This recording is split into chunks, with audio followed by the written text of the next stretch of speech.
So what up, everybody? This is a Blackstone 28-inch griddle.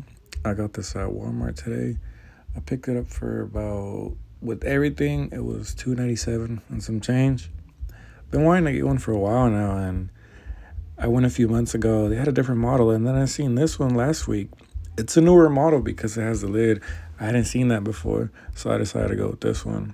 And here's everything that came in the box, the actual machine itself. I thought I took everything out, but once you open the lid, I had two more boxes there where it came with the wheels and the handles, etc., etc.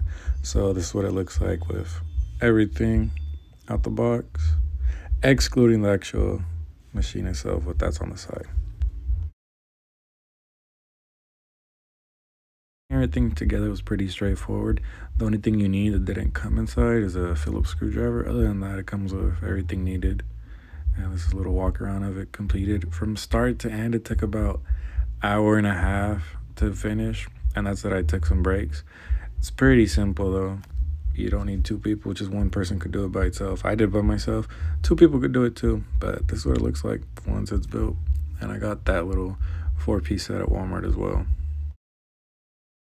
For the price, I wasn't complaining too much. I just wanted something small, not too small, not too big. So I thought this one was perfect with just the two burners. And it does have the wheels on the bottom, the lock. That's another feature that I like. On the side, it has for a trash bag on the left side right there. And the other side, it has so you can put your paper towels. That's something else that's pretty neat.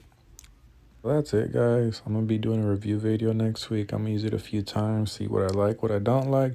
But that's pretty much it on this.